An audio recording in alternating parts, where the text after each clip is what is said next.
तर भोंदू अशोक खरात पुन्हा जुन्या गुन्ह्यामध्ये आरोपी होण्याची आता शक्यता आहे। खरात संदर्भात एक मोठी बातमी येते, कारण शिर्डीमधल्या 2022 मधल्या गाजलेल्या आत्महत्येच्या प्रकरणामध्ये आता एक मोठं वळण आलंय। साई संस्थानचे कर्मचारी विकास दिवटे यांनी आत्महत्या केली होती आणि त्यांच्या सुसाईड नोटमध्ये भोंदू अशोक खरातवर आत्महत्येस प्रवृत्त केल्याचा गुन्हा दाखल होता। मात्र नंतर चार्जशीटमधून त्याचं नाव वगळण्यात आलं होतं।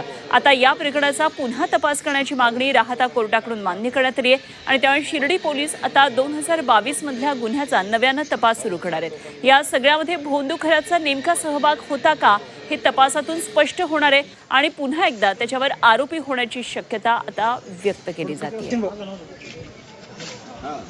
प्रोसिक्युटरला सहाय्यक म्हणून आम्ही वकीलपत्र सादर केलेलं आहे।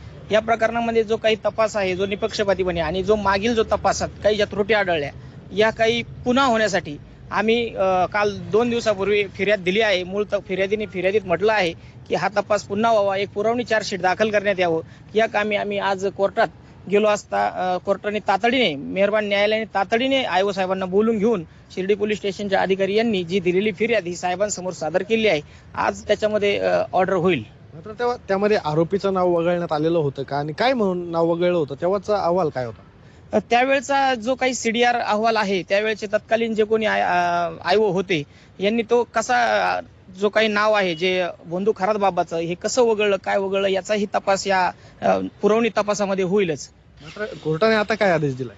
कोर्टाने आता तो आज जी फिर्याद दाखल केलेली आहे ती फिर्याद बोलून घेतलेली आहे आणि तातडीने आयो साहेबांशी चर्चा करून त्यावर आज दुपारपर्यंत निश्चितच ऑर्डर होईल अशी मला भरपूर खात्री आहे। साई संस्थानचे कर्मचारी विकास दिवटेंनी आत्महत्या केली होती। त्यांच्या सुसाईड नोटमध्ये भोंदू अशोक खरातवर आत्महत्येला प्रवृत्त केल्याचा गुन्हा दाखल होता। मात्र नंतर चार्जशीटमधून त्यांचं नाव वगळण्यात आलं। आता या प्रकरणाचा पुन्हा तपास करण्याची मागणी राहता कोर्टाकडून मान्य करण्यात आली आहे। त्यामुळे शिर्डी पोलीस 2022 मधील गुन्ह्याचा नव्यानं तपास सुरू करणार आहेत। या सगळ्यात भोंदू खरातचा नेमका सहभाग होता का हे तपासातून स्पष्ट होईल। त्यामुळे पुन्हा एकदा त्याच्यावर आरोपी होण्याची शक्यता वर्तवली जाते।